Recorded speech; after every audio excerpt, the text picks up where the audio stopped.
Is ego necessarily bad? Are they bad for us? Are they the blockage of manifesting what we want in life? Today I'm going to talk about ego and how to live a soulful life and let your ego go. Ego is not necessarily bad. I think ego is letting us to build a good foundation so that we can live a basic life, like getting our basic needs met. For example, ego is built on survival, right? In this society, in this earth, to be able to survive, we need to know how to build a social network, how to earn money, how to get a job. And those are all forced on us when we're small, like our parents, our teacher, our school is trying to educate us to learn those skills so that we can survive in this society.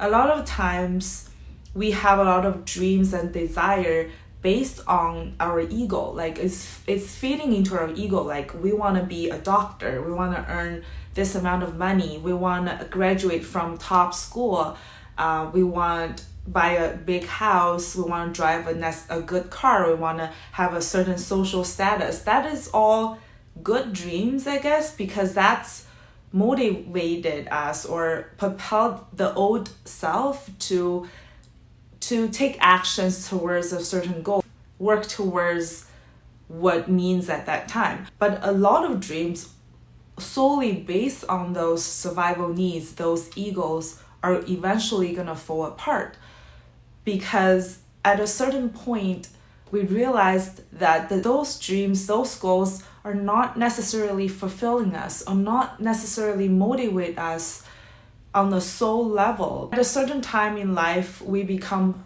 an adult. We make decisions on our own that whether it's helping other people to succeed, whether it's having a family, building a non-for-profit organization, like helping a community, those are all very high vibrational desire that eventually will also propel us to grow as an individual as well on the spiritual level. So ego is trying to keep us safe. Ego treats us as a little kid. They want to put us in a box so that we don't take a risk.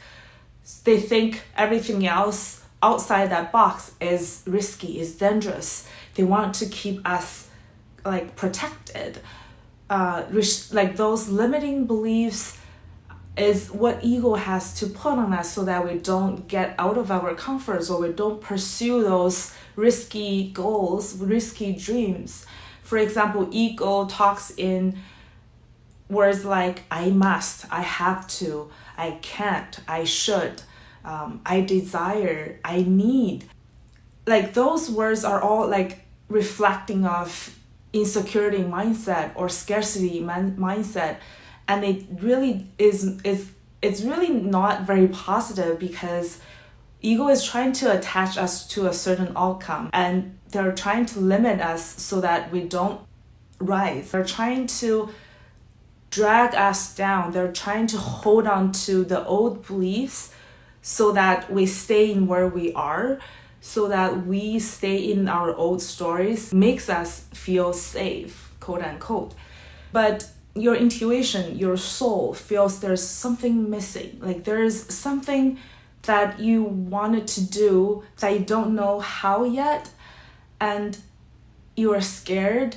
You have a lot of resistance from your own like ego, but the desire becomes stronger and stronger. The calling become like louder and louder, and in one day you're so miserable because deep down you know, your soul knows that you want to become a better, a bigger, a higher version of yourself, other than your ego, other than your fear, other than your insecurity.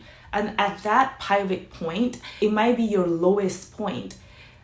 It's when the change starts to happen. Like it happens gradually inside of you until you reach to that point that your ego can no longer drag you down, because your soul wants to fly so high, it wants to fly so badly that eventually it will break free.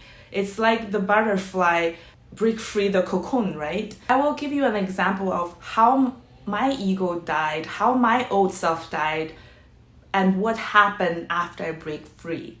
So I'm always a good student, good daughter in school. I'm always the top student. I perform well. I listen to everything my teacher said. And after I graduated from high school, obviously I went to a good university. After I graduated from university with good performance, obviously I had to follow my dream of entering into a corporate world, secure a good job, a good paying job, and I got my CPA designation.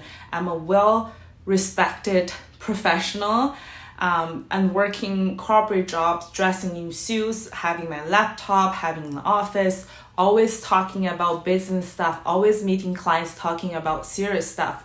But throughout those process, I was happy. I achieved my goals. But after I got my CPA designation, I start to question myself, what's next? I feel something is missing. I love my team, I love my work, but there's something missing that I couldn't figure out. So it took me a couple years to finally figure out that I don't like 9-to-5 corporate job. I want to do something on my own. I want to help people, but I don't know at that point what it is yet. But sitting in an office 9-to-5 doing Excels, that really seems so miserable. I think a lot of people could understand why accountants can sit behind a laptop for so long. And me too. I reached to a point that doesn't feel fulfilling anymore. Deep down, I think I was lying to myself that this pays my bill and I'm helping my clients, but no, I want to help more people on a more spiritual mindset level instead of sitting behind a laptop counting other people's number. And I wanted to quit, but I have a mortgage, I have bills to pay, I live abroad, so my family is not around me. There's nobody I can rely on for me to actually relax and find out what I want. In the meantime, the universe really this time pushed me hard. I started having heart palpitation for 2 weeks nonstop. I thought I was gonna die. And I went to emergency room 3 times during 10 days, and I did all type of blood work, X-ray, MRI. The doctor said, you're fine, you seem healthy. Maybe you're just stressed. And that really hit me. That I realized that it's actually this job that really sucked my soul. It's not because the job is not good. It's because it is no longer in line with my higher self. It's no longer in line with someone that I want to be. And for me to make a living like that is not actually living a life. It's me going through hell. And let alone I couldn't work at all under that condition. So I had to quit my job. Luckily, my boss are so nice and they fully understand. And what he told me is, you only live life once. And if this job makes you this miserable, I'd rather you to do something else that makes you happy. And that is what I did. I quit my job without knowing what's next. I had to pay my bills, but I have little savings. I calculated myself I can survive for another 2 or 3 months. I bought a ticket to find my friends in Miami, and we went to Orlando for a great vacation. They all say that things start to happen when you least expect it. So while I was on my vacation, having fun, not worrying about what's going to happen next, that's when I'm in alignment with the present moment.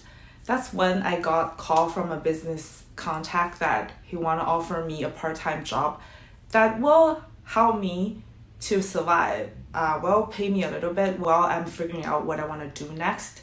And after that, there are other opportunities came along, and since then, I never had to work for a corporate job. I have a full control of my time.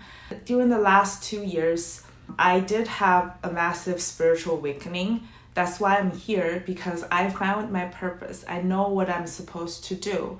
Although I haven't given up my business side of things, it's because I love entrepreneurship. I love doing business with people I like, with people share the same value, and for business that really create a difference in people's life.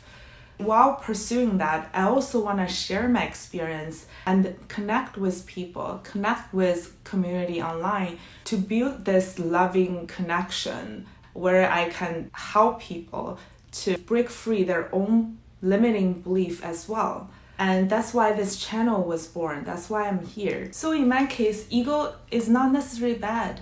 It's ego motivated me initially to pursue my dream, to get to a place that where I got my basic needs covered, where I learned how basic things work in this society, so that I can rise above and see the world in a higher perspective, so that I had the chance to assess everything around me, to assess the 3D reality, to reevaluate the old belief system, the old stories, so that I can find my sole purpose. It is ego that gives me this sense of security, this sense of confidence that I can do it because I achieved all the dreams my ego, my old self wanted to achieve. So I think ego really served me when I was in line with my old self, got me to a certain height because ego vibrates in the lower frequency. It can only go to a certain height, reach to a point that I have to do this transformation. I have to let go of my old self, of my old stories. I had to let go of my ego so that I can transform and serve a bigger purpose. And that's my story of how I let my ego go and pursue a more meaningful life. And I hope this video can inspire you a little bit and can really makes you think, what is your purpose? What is your ego trying to stop you from doing? If you like this video, please give it a thumbs up and subscribe if you want to hear more from me. Bye.